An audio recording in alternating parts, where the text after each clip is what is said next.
Injil Matius pasalnya yang ke-23. Yesus mengecam ahli-ahli Taurat dan orang-orang Farisi. Maka berkatalah Yesus kepada orang banyak dan kepada murid-muridnya, katanya, ahli-ahli Taurat dan orang-orang Farisi telah menduduki kursi Musa.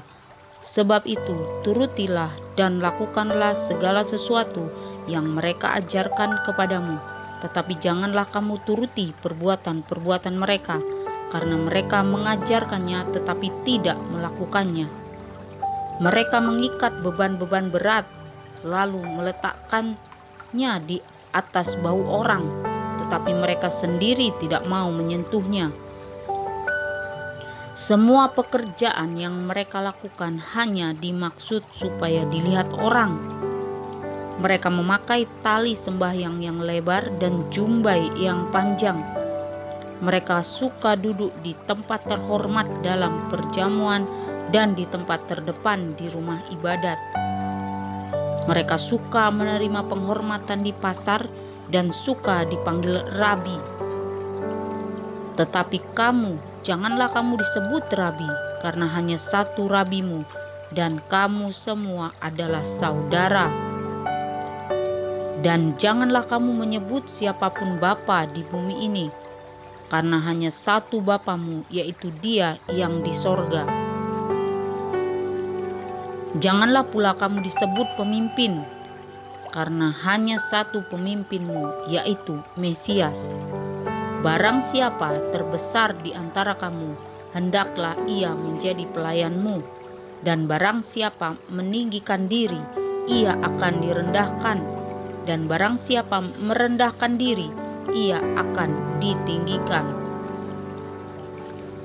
Celakalah kamu, hai ahli-ahli Taurat dan orang-orang Farisi, hai kamu orang-orang munafik, karena kamu menutup pintu-pintu kerajaan sorga di depan orang, sebab kamu sendiri tidak masuk dan kamu merintangi mereka yang berusaha untuk masuk. Celakalah kamu, hai ahli-ahli Taurat dan orang-orang Farisi, hai kamu orang-orang munafik, sebab kamu menelan rumah janda-janda, sedang kamu mengelabui mata orang dengan doa yang panjang-panjang. Sebab itu, kamu pasti akan menerima hukuman yang lebih berat. Celakalah kamu, hai ahli-ahli Taurat dan orang-orang Farisi, hai kamu orang-orang munafik, sebab kamu mengarungi lautan dan menjelajah daratan untuk mentobatkan satu orang saja menjadi penganut agamamu, dan sesudah ia bertobat, kamu menjadikan dia orang neraka yang 2 kali lebih jahat daripada kamu sendiri. Celakalah kamu, hai pemimpin-pemimpin buta, yang berkata, bersumpah demi bait suci, sumpah itu tidak sah, tetapi bersumpah demi emas bait suci, sumpah itu mengikat. Hai kamu orang-orang bodoh dan orang-orang buta, apakah yang lebih penting, emas atau bait suci yang menguduskan emas itu? Bersumpah demi mezbah, sumpah itu tidak sah, tetapi bersumpah demi persembahan yang ada di atasnya, sumpah itu mengikat. Hai kamu orang-orang buta, apakah yang lebih penting, persembahan atau mezbah yang menguduskan persembahan itu? Karena itu barang siapa bersumpah demi mezbah, ia bersumpah demi mezbah dan juga demi segala sesuatu yang terletak di atasnya. Dan barang siapa bersumpah demi bait suci, ia bersumpah demi bait suci dan juga demi Dia yang diam di situ. Dan barang siapa bersumpah demi sorga, ia bersumpah demi tahta Allah dan juga demi Dia yang bersemayam di atasnya. Celakalah kamu, hai ahli-ahli Taurat dan orang-orang Farisi, hai kamu orang-orang munafik, sebab persepuluhan dari selasih adas manis, dan jintan kamu bayar. Tetapi yang terpenting dalam hukum Taurat kamu abaikan, yaitu keadilan dan belas kasihan dan kesetiaan. Yang satu harus dilakukan dan yang lain jangan diabaikan. Hai kamu pemimpin-pemimpin buta, nyamuk kamu tepiskan dari dalam minumanmu, tetapi unta yang ada di dalamnya kamu telan. Celakalah kamu, hai ahli-ahli Taurat dan orang-orang Farisi, hai kamu orang-orang munafik, sebab cawan dan pinggan kamu bersihkan sebelah luarnya, tetapi sebelah dalamnya penuh rampasan dan kerakusan. Hai orang Farisi yang buta, bersihkanlah dahulu sebelah dalam cawanmu itu, maka sebelah luarnya juga akan bersih. Celakalah kamu, hai ahli-ahli Taurat dan orang-orang Farisi, hai kamu orang-orang munafik, sebab kamu sama seperti kuburan yang dilabur putih, yang sebelah luarnya memang bersih tampaknya, tetapi yang sebelah dalamnya penuh tulang belulang dan pelbagai jenis kotoran. Demikian jugalah kamu, di sebelah luar kamu tampaknya benar di mata orang, tetapi di sebelah dalam kamu penuh kemunafikan dan kedurjanaan. Celakalah kamu, hai ahli-ahli Taurat dan orang-orang Farisi, hai kamu orang-orang munafik, sebab kamu membangun makam nabi-nabi dan memperindah tubuh orang-orang saleh, dan berkata, jika kami hidup di zaman nenek moyang kita, tentulah kami tidak ikut dengan mereka dalam pembunuhan nabi-nabi itu. Tetapi dengan demikian kamu bersaksi terhadap diri kamu sendiri bahwa kamu adalah keturunan pembunuh nabi-nabi itu. Jadi penuhilah juga takaran nenek moyangmu, hai kamu ular-ular, hai kamu keturunan ular beludak. Bagaimanakah mungkin kamu dapat meluputkan diri dari hukuman neraka? Sebab itu lihatlah, aku mengutus kepadamu nabi-nabi, orang-orang bijaksana dan ahli-ahli Taurat, separuh di antara mereka akan kamu bunuh dan kamu salibkan, yang lain akan kamu sesah di rumah-rumah ibadatmu, dan kamu aniaya dari kota ke kota, supaya kamu menanggung akibat penumpahan darah orang yang tidak bersalah, mulai dari Habel orang benar itu sampai kepada Zakaria anak Berekhia yang kamu bunuh di antara tempat kudus dan mezbah. Aku berkata kepadamu, sesungguhnya semuanya ini akan ditanggung angkatan ini. Keluhan terhadap Yerusalem. Yerusalem, Yerusalem, engkau yang membunuh nabi-nabi dan melempari dengan batu orang-orang yang diutus kepadamu. Berkali-kali aku rindu mengumpulkan anak-anakmu, sama seperti induk ayam mengumpulkan anak-anaknya di bawah sayapnya, tetapi kamu tidak mau. Lihatlah, rumahmu ini akan ditinggalkan dan menjadi sunyi. Dan aku berkata kepadamu, mulai sekarang kamu tidak akan melihat aku lagi, hingga kamu berkata, diberkatilah dia yang datang dalam nama Tuhan. Injil Matius pasalnya yang ke-24. Khotbah tentang akhir zaman. Bait Allah akan diruntuhkan. Sesudah itu Yesus keluar dari bait Allah lalu pergi. Maka datanglah murid-muridnya dan menunjuk kepada bangunan-bangunan bait Allah. Ia berkata kepada mereka, kamu melihat semuanya itu? Aku berkata kepadamu, sesungguhnya tidak satu batu pun di sini akan dibiarkan terletak di atas batu yang lain. Semuanya akan diruntuhkan.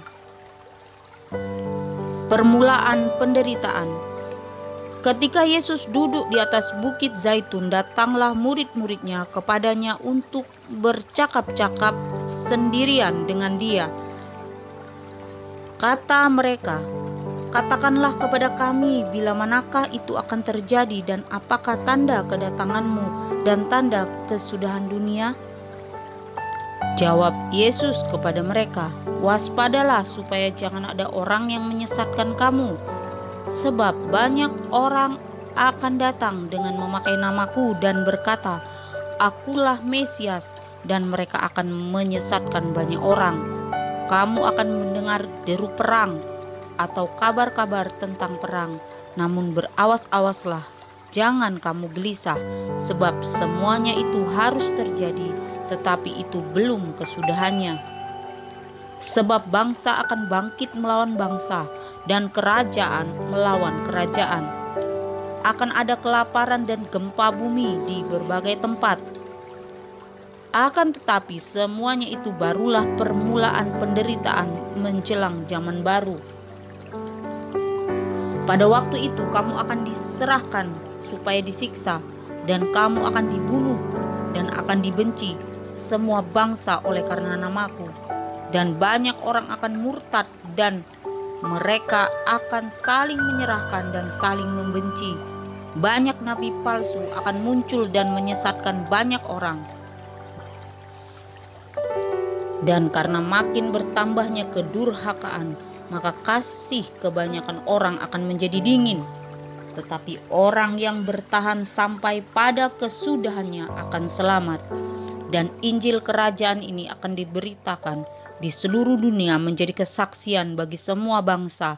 Sesudah itu barulah tiba kesudahannya. Siksaan yang berat dan Mesias-Mesias palsu. Jadi apabila kamu melihat pembinasa keji berdiri di tempat kudus, menurut firman yang disampaikan oleh Nabi Daniel, para pembaca hendaklah memperhatikannya. Maka orang-orang yang di Yudea haruslah melarikan diri ke pegunungan. Orang yang sedang di peranginan di atas rumah, janganlah ia turun untuk mengambil barang-barang dari rumahnya. Dan orang yang sedang di ladang, janganlah ia kembali untuk mengambil pakaiannya. Celakalah ibu-ibu yang sedang hamil atau yang menyusukan bayi pada masa itu. Berdoalah supaya waktu kamu melarikan diri itu jangan jatuh pada musim dingin dan jangan pada hari Sabat. Sebab pada masa itu akan terjadi siksaan yang dahsyat seperti yang belum pernah terjadi sejak awal dunia sampai sekarang, dan yang tidak akan terjadi lagi. Dan sekiranya waktunya tidak dipersingkat, maka dari segala yang hidup tidak akan ada yang selamat. Akan tetapi oleh karena orang-orang pilihan, waktu itu akan dipersingkat. Pada waktu itu jika orang berkata kepada kamu, "Lihat, Mesias ada di sini," atau "Mesias ada di sana," jangan kamu percaya. Sebab Mesias-Mesias palsu dan nabi-nabi palsu akan muncul, dan mereka akan mengadakan tanda-tanda yang dahsyat dan mujizat-mujizat, sehingga sekiranya mungkin mereka menyesatkan orang-orang pilihan juga. Camkanlah, aku sudah mengatakannya terlebih dahulu kepadamu. Jadi, apabila orang berkata kepadamu, "Lihat, ia ada di padang gurun," janganlah kamu pergi ke situ. Atau, "Lihat, ia ada dalam bilik," janganlah kamu percaya. Sebab sama seperti kilat memancar dari sebelah timur dan melontarkan cahayanya sampai ke barat, demikian pula lah kelak kedatangan Anak Manusia. Di mana ada bangkai, di situ burung nazar berkerumun. Kedatangan Anak Manusia, perumpamaan tentang pohon ara. Segera sesudah siksaan pada masa itu, matahari akan menjadi gelap dan bulan tidak bercahaya, dan bintang-bintang akan berjatuhan dari langit, dan kuasa-kuasa langit akan goncang. Pada waktu itu akan tampak tanda Anak Manusia di langit, dan semua bangsa di bumi akan meratap, dan mereka akan melihat Anak Manusia itu datang di atas awan-awan di langit dengan segala kekuasaan dan kemuliaannya. Dan ia akan menyuruh keluar malaikat-malaikatnya dengan meniup sangkakala yang dahsyat bunyinya, dan mereka akan mengumpulkan orang-orang pilihannya dari keempat penjuru bumi, dan dari ujung langit yang satu ke ujung langit yang lain. Tariklah pelajaran dari perumpamaan tentang pohon ara. Apabila ranting-rantingnya melembut dan mulai bertunas, kamu tahu bahwa musim panas sudah dekat. Demikian juga jika kamu melihat semuanya ini, ketahuilah bahwa waktunya sudah dekat, sudah di ambang pintu. Aku berkata kepadamu, sesungguhnya angkatan ini tidak akan berlalu sebelum semuanya ini terjadi. Langit dan bumi akan berlalu, tetapi perkataanku tidak akan berlalu. Tetapi tentang hari dan saat itu tidak seorang pun yang tahu, malaikat-malaikat di sorga tidak, dan anak pun tidak, hanya Bapa sendiri. Nasihat supaya berjaga-jaga. Sebab sebagaimana halnya pada zaman Nuh, demikian pula halnya kelak pada kedatangan Anak Manusia. Sebab sebagaimana mereka pada zaman sebelum air bah itu makan dan minum, kawin dan mengawinkan, sampai pada hari Nuh masuk ke dalam bahtera, dan mereka tidak tahu akan sesuatu sebelum air bah itu datang dan melenyapkan mereka semua. Demikian pula lah halnya kelak pada kedatangan Anak Manusia. Pada waktu itu, kalau ada 2 orang di ladang, yang seorang akan dibawa dan yang lain akan ditinggalkan. Kalau ada 2 orang perempuan sedang memutar batu kilangan, yang seorang akan dibawa dan yang lain akan ditinggalkan. Karena itu berjaga-jagalah, sebab kamu tidak tahu pada hari mana Tuhanmu datang. Tetapi ketahuilah ini, jika tuan rumah tahu pada waktu mana pada malam hari pencuri akan datang, sudahlah pasti ia berjaga-jaga dan tidak akan membiarkan rumahnya dibongkar. Sebab itu hendaklah kamu juga siap sedia, karena Anak Manusia datang pada saat yang tidak kamu duga. Perumpamaan tentang hamba yang setia dan hamba yang jahat.